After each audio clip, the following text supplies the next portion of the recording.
ನ್ಯೂಸ್ಗೆ ಸ್ವಾಗತ. ಇದು ನಿಮ್ಮ ಪ್ರೀತಿಯ ಸುದ್ದಿಗಳ ಡಬ್ಬಿ. ಆರೋಪಿ ದರ್ಶನ್ಗೆ ಅತಿದೊಡ್ಡ ಸಂಕಷ್ಟ. ಪ್ರಕರಣದ A14 ಪ್ರದೋಷ್ನಿಂದ ಮಾಫಿ ಸಾಕ್ಷಿಗೆ ಅರ್ಜಿ.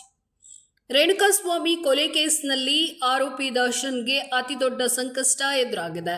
ತನ್ನನ್ನು ಮಾಫಿ ಸಾಕ್ಷಿಯನ್ನಾಗಿ ಪರಿಗಣಿಸುವಂತೆ A14 ಪ್ರದೋಷ್ ಕೋರ್ಟ್ಗೆ ಅರ್ಜಿ ಸಲ್ಲಿಸಿದ್ದಾನೆ. ನಾನು ಸತ್ಯವನ್ನೇ ಹೇಳ್ತೇನೆ. ಪ್ರಕರಣದಲ್ಲಿ ಮಾಫಿ ಸಾಕ್ಷಿಯಾಗಿ ಪರಿಗಣಿಸುವಂತೆ ಆರೋಪಿ ಪ್ರದೋಷ್ ಕೋರ್ಟ್ಗೆ ಅರ್ಜಿ ಸಲ್ಲಿಸಿದ್ದಾರೆ. ಇಂದು ಮಧ್ಯಾಹ್ನ 12 ಗಂಟೆಗೆ ನ್ಯಾಯಾಧೀಶರ ಮುಂದೆ ಜೈಲಿನಲ್ಲಿಯೇ ವಿಡಿಯೋ ಕಾನ್ಫರೆನ್ಸ್ ಮೂಲಕ ಆರೋಪಿಯನ್ನ ವಿಚಾರಣೆಗೆ ಹಾಜರುಪಡಿಸಲಾಗುವುದು ಎಂದು ತಿಳಿದು ಬಂದಿದೆ. ನ್ಯಾಯಾಧೀಶರ ಮುಂದೆ ಹಾಜರಾಗಿ ಪ್ರಕರಣದಲ್ಲಿ ಘಟನಾವಳಿಗಳ ಬಗ್ಗೆ ಆರೋಪಿ ಹೇಳಲಿದ್ದಾನೆ. ಈ ಹಿಂದೆ ವಿನಯ್ ಕುಲಕರ್ಣಿ ಪ್ರಕರಣದಲ್ಲಿ ಬಸವರಾಜ್ ಮುತ್ತಗಿ ಮಾಫಿ ಸಾಕ್ಷಿಯಾಗಿದ್ದ. ಹೀಗಾಗಿ ವಿನಯ್ ಕುಲಕರ್ಣಿಗೆ ಜೀವಾವಧಿ ಶಿಕ್ಷೆ ಆಗಿತ್ತು. ಈಗ ದರ್ಶನ್ ಪ್ರಕರಣದಲ್ಲಿ ಪ್ರದೋಷ್ ಮಾಫಿ ಸಾಕ್ಷಿಯಾಗಿದ್ದಾರೆ.